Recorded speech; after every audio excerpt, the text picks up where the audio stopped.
fokus pada sanksi tindakan-tindakan yang merupakan bentuk dari sanksi administratif terhadap kegiatan-kegiatan fraud dalam layanan kesehatan. Seperti tadi dijelaskan oleh Dr. Hanefi, di Indonesia ada 3 bentuk sanksi, yaitu sanksi hukum pidana, perdata, dan administrasi. Sanksi administrasi adalah sanksi yang dikenakan terhadap pelanggaran administrasi atau ketentuan undang-undang yang bersifat administratif. Bentuknya bisa berupa denda. Kalau tadi di Indonesia, kalau tadi di Amerika ada juga berupa pengembalian dana akibat fraud ya. Kalau kita melakukan tindakan fraud, kita harus mengembalikan sejumlah dana. Terus ada juga pembekuan, seperti kalau misalnya di Indonesia itu pencabutan izin rumah sakit atau pencabutan surat izin praktek dokter. Kemudian bentuk yang ketiga adalah penghentian sementara pelayanan administrasi. Itu adalah 3 bentuk sanksi-sanksi administratif. Di Indonesia saat ini, ya, untuk sanksi administratif terkait fraud dalam layanan kesehatan itu baru terdapat pada UU nomor 24 tahun 2011 tentang BPJS pasal 53. Tetapi isinya mengatur sanksi bagi pelaku fraud, bagi fraud yang dilakukan oleh BPJS. Dan sanksinya bentuknya berupa peringatan tertulis, pemberhentian sementara, dan pemberhentian tetap. Jadi belum ada sanksi untuk tindakan fraud yang dilakukan oleh pihak-pihak lain, seperti misalnya tenaga kesehatan atau misalnya dari farmasi dan lain sebagainya, belum diatur dalam undang-undang kita.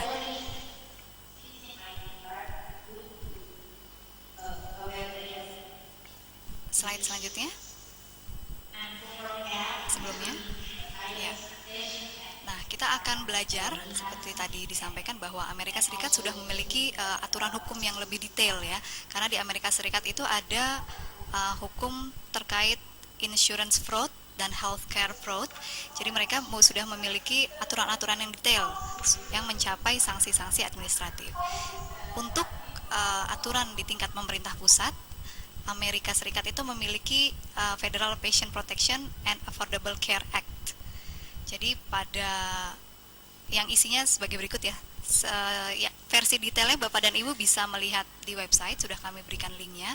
Ini saya akan sampaikan versi singkatnya. Jadi dalam peraturan tersebut disebutkan bahwa bila seseorang menerima overpayment, pembayaran berlebih untuk perawatan pasien kepada penerima manfaat Medicare, jadi si tenaga kesehatan itu harus melaporkan dan mengembalikan overpayment yang dia terima. Pembayaran berlebih yang diterima harus dia laporkan dan dikembalikan. Bila sudah dikembalikan, maka dia tetap harus melaporkan atau menuliskan alasan terjadi overpayment itu. Kemudian ada deadline-nya juga nih, pelaporan dan pengembalian dana ini adalah 60 hari setelah kasus overpayment teridentifikasi. Jadi misalnya dilakukan deteksi fraud, kemudian hasil investigasi terbukti bahwa seseorang itu mendapat overpayment, maka 60 hari setelah itu harus dilakukan pengembalian ya dari sejumlah dana yang dia terima. Atau yang kedua adalah sesegera mungkin saat proses pelaporan dilakukan. Jadi deadline-nya ini dipilih mana yang paling memungkinkan. Slide. Kedua adalah aturan tentang yang bernama Program Fraud Civil Remedies Act atau PVCRA. Jadi ini mengatur adanya denda sebesar 5.000 US dollar untuk setiap klaim palsu yang dibuat ya. Dengan kondisi pelakunya adalah orang atau perusahaan yang mengetahui bahwa tindakan yang dilakukan adalah bentuk-bentuk tindakan fiktif atau bersifat fraud ya. Kemudian bagi penyedia atau pendukung informasi untuk pembuatan klaim palsu, dia akan juga dikenakan aturan hukum ini. Jadi misalnya untuk mendukung klaim palsu kita minta perawat atau dokter rekanan kita menuliskan rekam medis yang isinya adalah mendukung klaim palsu yang kita ajukan. Nah, dia juga akan terkena sanksi berupa denda sebesar 5.000 US dollar untuk setiap klaim palsu yang dibuat. Nah, ini adalah exclusion statute. Itu artinya adalah dalam aturan ini semua pelanggar maksudnya pelaku fraud dapat dikeluarkan dari keanggotaan Medicare atau Medicaid ya. Kalau di Indonesia dikeluarkan dari BPJS. Nah, ini bagi pelaku fraud berat, hukumannya adalah minimum 5 tahun. Sedangkan itu untuk pelaku berat terkait pemberian layanan kesehatan atau kelalaian terhadap program kesehatan pemerintah. Hukumannya adalah minimal 5 tahun. Sedangkan bagi provider yang melakukan pengajuan klaim dengan biaya berlebih tapi belum masuk kategori fraud, atau gagal memperlihatkan informasi yang dibutuhkan, misalnya kita mengklaimkan suatu tindakan apa tapi medical recordnya tidak mendukung itu, ataupun gagal menyediakan akses pada pencatatan, jadi medical recordnya memang tidak diisi sama sekali, maka hukumannya minimum 3 tahun ya. Kemudian maksudnya minimum 3 tahun itu maksudnya dikeluarkan dari program selama minimal 3 tahun atau minimal 5 tahun bila tadi pelanggarannya berat. Nah, eksklusi juga berlaku bagi individu atau entitas yang tergabung dalam program layanan kesehatan pemerintah yang melakukan fraud pada Medicare atau Medicaid, kemudian melakukan pengabaian pada pasien. Jadi, pasien tidak diberikan pelayanan yang sesuai standar sehingga mengakibatkan kerugian pada pasien. Kemudian kejahatan berat seperti fraud, pencurian atau semacamnya, termasuk juga pencucian uang. Yang keempat adalah kejahatan berat terkait farmasi ya, pabrik obat, distribusi atau peresapan substansi terkontrol yang tidak sah. Itu bisa dikenakan aturan untuk dikeluarkan dari program pemerintah. Kemudian di Amerika juga ada peraturan yang berada di tingkat negara bagian. Seperti misalnya yang kita ketahui adalah di California, dia memiliki California Penal Code Section 550.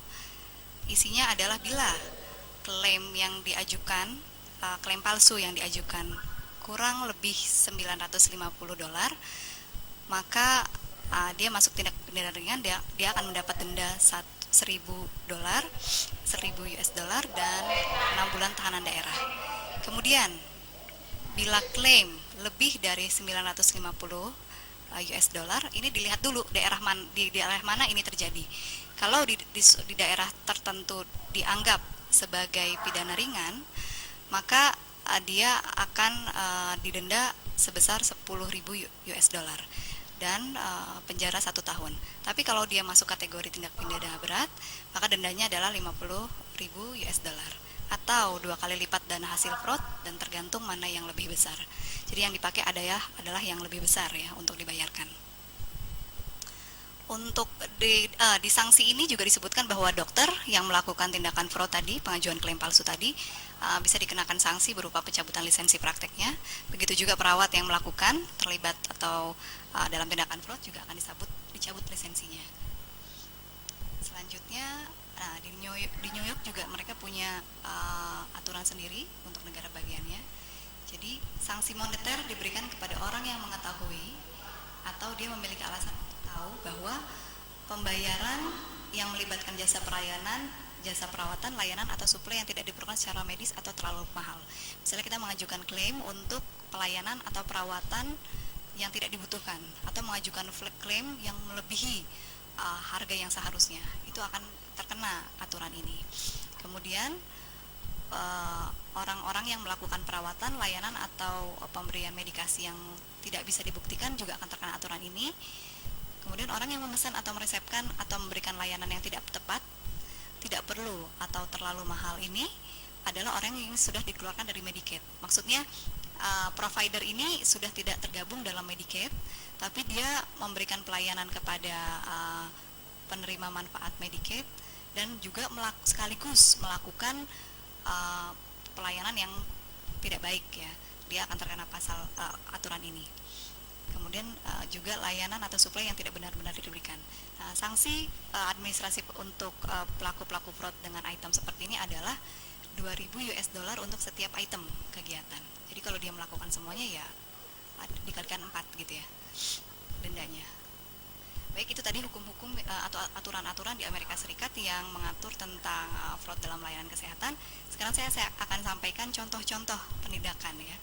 Penindakan ada berupa denda atau juga berupa pengeluaran dari program. Untuk yang berupa denda, kalau di Amerika Serikat tidak hanya terkait billing, tapi juga terkait mutu pelayanan kesehatan. Nah, yang terkait billing ini kalau di Indonesia atau saat pembelajaran kita dalam blended learning fraud ketiga ini, kita hanya fokus pada fraud yang terkait billing ya. Tapi sebagai informasi Bapak dan Ibu bahwa fraud yang terkait mutu pelayanan kesehatan juga di Amerika sudah ada aturannya. Jadi bisa terkena sanksi bila kita melakukan. Tapi di Indonesia belum, dan dalam pembelajaran kita ini masih fokus terkait billing.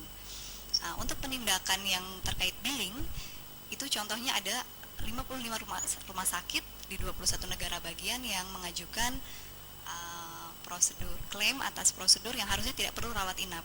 Jadi pasien-pasien di rumah sakit ini untuk prosedur tersebut dirawat inapkan untuk mendapat keuntungan pribadi. Nah, ini ketika terbukti mereka diharuskan membayar denda sebesar 34 juta US dollar totalnya ya dari seluruh 55 rumah sakit ini. Kemudian juga ada rumah sakit yang dari 6 fasilitas kesehatannya mengajukan klaim palsu untuk prosedur rawat inap, padahal seharusnya prosedurnya termasuk rawat jalan tapi diklaimkan sebagai prosedur rawat inap. Ini dikenakan denda sebesar 26 juta US dollar ya, nggak main-main dendanya, besar sekali. Kemudian nah, ini juga contoh tindakan yang berdampak pada sanksi administratif adalah menagihkan biaya administrasi sebesar 50 dolar kepada pasien yang merupakan penerima manfaat Medicare. Jadi kalau misalnya kita menambahkan ya, menagih-nagihkan kepada pasien lebih dari apa yang seharusnya pasien bayar, atau pasien seharusnya tidak membayar tapi kita tagih-tagihkan, itu bisa terkena denda sebesar 170.260 US dollar. Itu di Amerika. Kalau di Indonesia belum ya.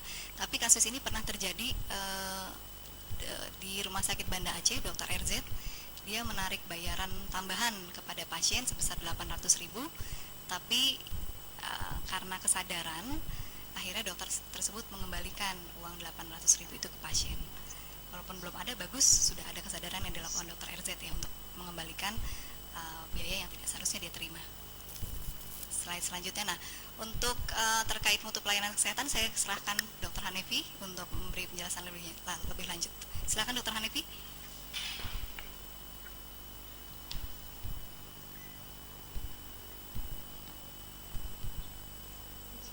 Ya, terima kasih Mbak Putih. Salah. Baik, Bapak Ibu, ini yang menarik ya. Kemarin kita bahas 15 jenis fraud yang mungkin kemungkinan besar dilakukan di rumah sakit. Antara lain adalah memberikan pelayanan di bawah standar of care. Jadi kalau kita kenal di Permenkes kita punya PNPK, Pedoman Nasional Praktek Kedokteran, yang akan diturunkan menjadi PPK atau Pedoman Praktek Klinis atau Clinical Guideline di rumah sakit. Dan ternyata sebuah pelayanan yang diberikan di bawah dari clinical guideline itu juga dianggap sebagai fraud ya di Amerika Serikat. Nah, ini contohnya ya. Jadi contohnya adalah mohon maaf sebentar Bapak Ibu. Jadi contohnya pertama yang dilakukan oleh National Healthcare Corporation ya. Ini sebuah jejaring home care, nursing care di Amerika Serikat. Yang ternyata dia itu gagal untuk memberikan prosedur pencegahan degubitus.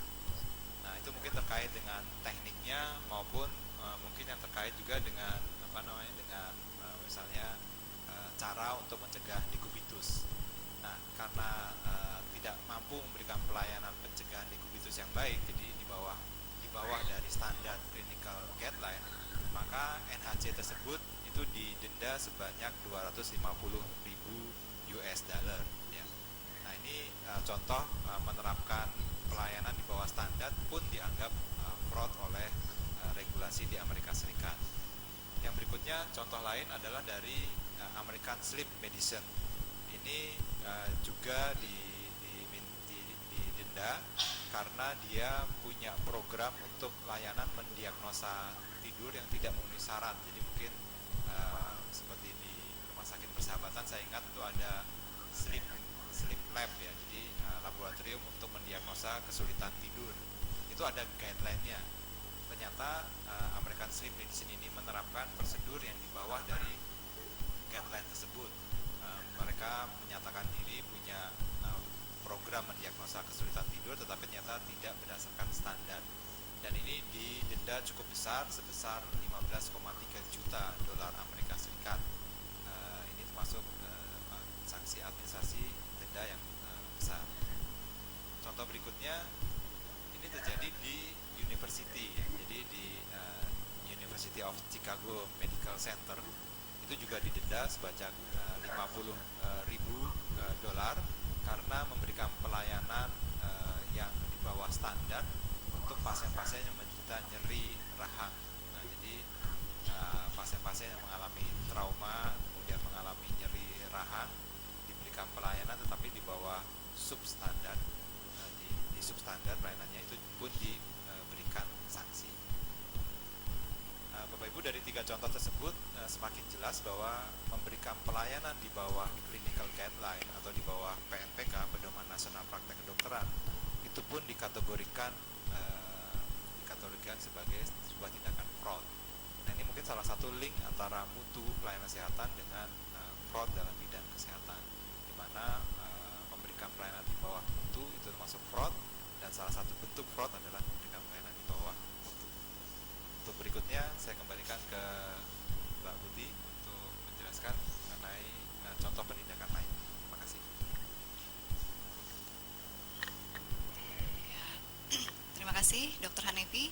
Selanjutnya adalah contoh penindakan yang berupa pengeluaran dari program Medicare atau Medicaid ya. Jadi contohnya adalah di Florida pada Februari 2013, pemilik operator klinik nyeri terbukti berkonspirasi untuk memiliki dan mendistribusikan secara sengaja oksikodon dan oksimorfon, dan konspirasi untuk melakukan fraud dalam layanan kesehatan. Ini terkait farmasi ya. Jadi obat-obat tertentu yang memang tidak boleh diedarkan secara bebas dimiliki oleh si pemilik operator klinik nyeri ini dan didistribusikan secara bebas untuk mencari keuntungan. Dia dikeluarkan dari program Medicare dan Medicaid dengan periode minimum 50 tahun. Jadi bukan hanya 5 tahun atau 3 tahun, ini minimum 50 tahun. Kemudian pengadilan juga memberi kurungan selama lebih dari 16 tahun dan denda sebesar 15 juta sebagai ganti rugi. Jadi sanksinya tidak main-main, pengeluarannya juga tidak sebentar, dendanya juga besar, bahkan ada kurungan penjara juga. Kemudian di Pennsylvania, seorang osteopat dan keluarganya mendistribusikan obat di luar praktek profesional ya. Jadi bukan seharusnya didistribusikan, bukan seharusnya diresepkan, tapi dilakukan oleh osteopat ini dan koleganya. Mereka, si osteopat ini dan koleganya dikeluarkan dari keanggotaan Medicare dan Medicaid dalam waktu minimum 20 tahun atas dugaan drug trafficking, dan juga ada hukuman 2 tahun 10 bulan penjara dan lisensinya ditarik karena sudah melakukan drug trafficking ini. Ya, sekarang kita akan sebelum masuk diskusi ya, dari sesi ini kita akan melihat nanti pada sesi diskusi ya untuk tindakan administrasi. Di Indonesia kita tahu bahwa belum ada aturan yang jelas dan spesifik untuk aturan administrasi terkait fraud dalam layanan kesehatan. Tadi ada di pasal 24 UU 24 tahun 2011 tentang BPJS pasal 53, tapi untuk fraud yang dilakukan oleh BPJS ya, petugas BPJS, bukan untuk klaim palsu, bukan untuk mutu dalam pelayanan kesehatan yang rendah. Jadi belum ada aturan yang mengatur ini. Tapi di Indonesia, nah contoh berikutnya adalah di Indonesia, walaupun belum ada aturannya tadi yang saya sebutkan, ada kesadaran untuk mengembalikan dana yang tidak seharusnya diterima yang dilakukan oleh Dr. RZ dari Banda Aceh. Kesadaran ini yang ingin kita bangun melalui pembelajaran di Blended Learning 2, yaitu pencegahan dan pengurangan fraud di rumah sakit. Selanjutnya, ya nanti kita akan diskusi tentang 3 item ini: kebutuhan peraturan perundang-undangan, mekanisme penindakan fraud, dan usulan sanksi yang layak bagi pelaku fraud dalam layanan kesehatan di Indonesia.